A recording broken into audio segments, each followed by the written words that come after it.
Well, Canada has considerable petro-wealth. A recent study by the Canadian Centre for Policy Alternatives finds our country does not have adequate control of this valuable resource and says we could learn a lot from Norway's management style.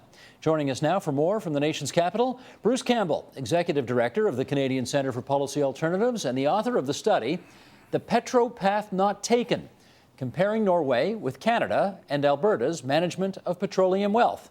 Bruce, good to have you on TVO tonight. How are you doing? Nice to be here, Steve. Let's just start with this nice open-ended question here. How do you think Canada is faring in terms of the management of its petroleum wealth resources? Well, if you compare it with Norway, it's got a lot to learn. I mean, Norway is a model of a major petroleum producer and exporter that has done it right. And Canada leaves a lot to be desired. Before we explore that a little further, I want to read you something that Jeffrey Simpson wrote in the Globe and Mail at the end of January. He wrote, "Albertans ought to know in their bones about boom and bust. They've lived it before. But their governments don't do anything about it, in large part because they're creatures of a political culture in which citizens enjoy the fairyland of low taxes and large government." Why do you think Alberta has not been able to manage the boom and bust cycles better? Well, I would agree with the low taxes part. I think Alberta has made a big mistake in that regard. I think what's happened is as the petroleum revenue poured in, they've made the decision to lower taxes. So they've got amongst the lowest taxes, not only in the country, but in North America and in the world. And I could, describe that in more detail. But the fact they have is, no sales tax, they've become right? a lot more dependent on petroleum revenues, which fluctuate with prices and world demand. And so it creates a boom and bust scenario. They haven't saved the resource sufficiently. They started off in the 70s with the Lougheed government. They started off really well, but really after the mid-80s, governments really stopped contributing to that fund, and what's in there now is a minimal amount, and that fund has been in Norway has been very important in its management of its economy. So that in itself is a big difference. Boom and bust, absolutely. They've been in fiscal deficits for 2008. They have a sustainability fund which will probably run out by 2014. But they haven't saved the resource. They haven't taxed sufficiently. I don't know if I'd agree with him on the big government part, because compared to Norway, for example, it's very small compared to the rest of Canada. It's smaller. Take us back a few decades then. You mentioned Peter Lougheed. When he was Premier of Alberta from, I think, 71 to 85 or so, what was he doing differently then that they're not doing today, which made things better? Well, first of all, they created a mixed enterprise, kind of a state enterprise, Alberta Energy, which took an interest in petroleum fields and through equity participation, a share of the oil revenue.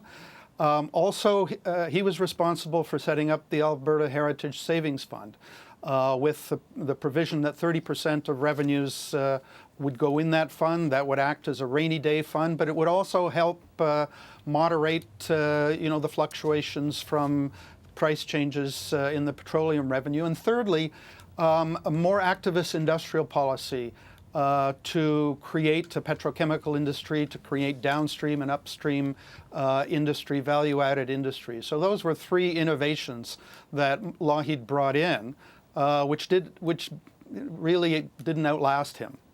And if we look across the seas to Norway, have they adopted some of the things that are on that list that Lougheed put in 40 years ago or so? Absolutely, absolutely. In fact, their petroleum fund, which was set up in 1990 but started to contribute only in 1996, was really modeled after Alberta's Heritage Fund.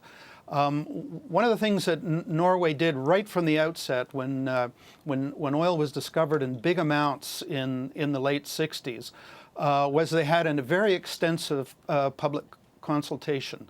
within Parliament, business and labor, environmentalists, fishermen, and so forth, as to how to manage that.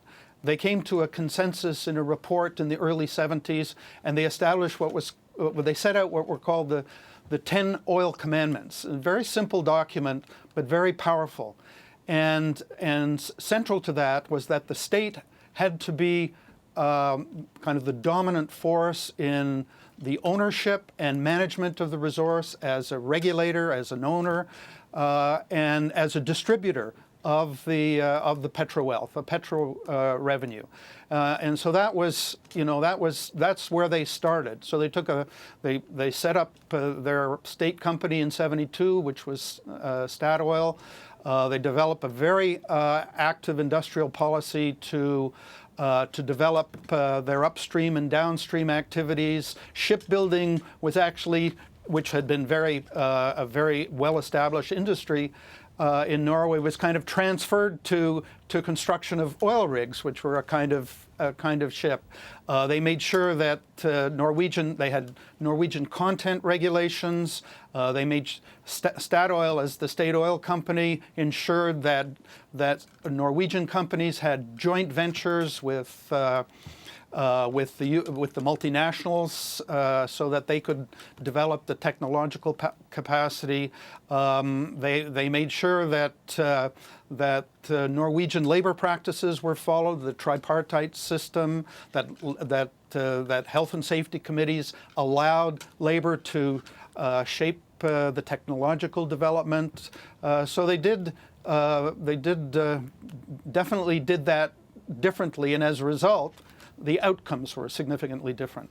But the political culture in Norway is not the same as the political culture in Alberta. And my hunch is that those 10 oil commandments of Norway wouldn't fly in much more conservative Alberta, right? So is the advice from Norway really that helpful? Yes, I think that's true. I think Norway and Canada, and I think,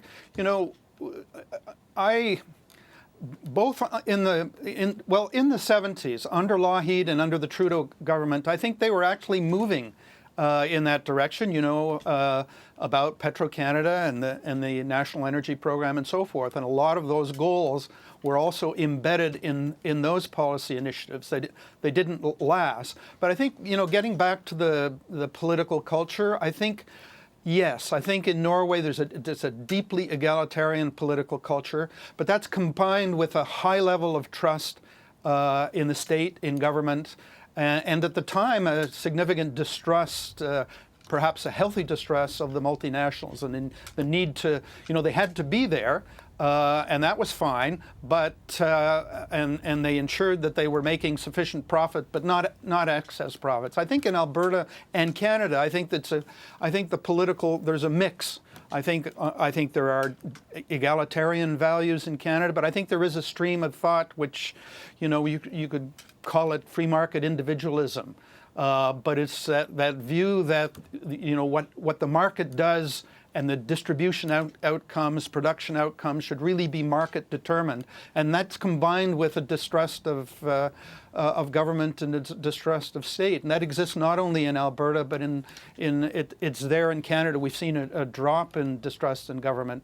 Also, there's a high degree of voter turnout, very engaged population in Norway. In Canada, it's been dropping. In Alberta, it's the lowest in the country. For most of the last, not the last one, but for most of them, the turnout in Alberta has been 40%. So it's a more passive kind of electorate.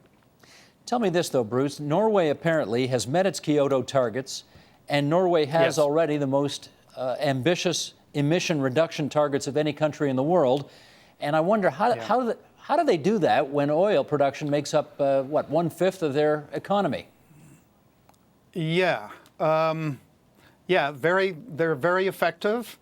I think they've had a carbon tax for many years. They have recently doubled the carbon tax. It's now, I think, something like $66 a metric or a megaton. So they've been able to do that. I think, there is an engaged population. They have very heated debates. It goes back a long way. You remember the Brundtland Report was the first UN report, one of the first UN reports on climate change, and so it is a high priority. One of the things, I mean, a lot of their power comes from hydro. They've got extensive hydro resources, sort of like Quebec in that respect. So, one of the things they're doing with the carbon tax is all of their oil rigs, which is all offshore. They're fueled, they're gas fueled, and with the change, what they're trying to do is shift the fueling, because that's a major source of greenhouse gases, is those oil rigs. And what they're trying to do now, and their goal is to ship isn't the right word, but to pipe, I guess, hydroelectricity underneath the North Sea to the oil rigs, so they don't have to be fueled by petroleum products. So there's I think in Norway, to kind of sum it up, I think there's a responsibility. I think they have a responsibility as a major producer and exporter of petroleum, a valuable product, but one that's threatening the planet, and they have an obligation to take a leadership role. And I don't think that leadership role is there to the same extent in Canada. I think a big part of that is again looking at who's in the driver's seat, the role of the private sector. It's virtually all privately owned and privately largely controlled, and the private interests have great political interests, and we know from experience that those interests have sought to block climate change measures for some time now. If our treasuries, however, can realize considerable wealth, if we exploit those resources, is it worth doing? Yeah, I mean it's worth doing if it's managed in a sustainable way and profitably. Yes, achieve the surplus, that's sort of the excess profits, allow the companies to make their profits, save a portion of it, distribute it equitably. I think, yeah, and I think to add to that, I think given the situation that we're facing with the climate threat, I think any responsible government has to be putting resources and given priority to a longer-term plan to transition towards a low-carbon society. So in our last couple of minutes here, would you recommend that Canada simply adopt the Norwegian approach, holus bolus? Well, I mean, I'm not a Pollyannish in that respect, but I think there are lessons that can be learned. I think first and foremost, there needs to be federal government leadership. Alison Redford has, I think, pointed in the right direction, but I think the leadership should come from the national level to develop a national energy strategy. And I think it needs to be done, obviously, in collaboration with the provinces, with the territories, and with First Nations, and a broad public consultation. Because it's the kind of issue, that when you look at all of the implications, whether environmental, whether inequality, whether the fiscal disparity, whether climate change, I mean, these are major issues that cannot be addressed, they can't be market-led. I mean, you can't let the market decide, because it won't. So there needs to be, it needs to be done collectively. The state, the government has to have a central role, and I think that's one of the major lessons from Norway that I would propose. Okay, that's Bruce Campbell from the Canadian Centre for Policy Alternatives. Thanks for joining us from Ottawa tonight, Bruce.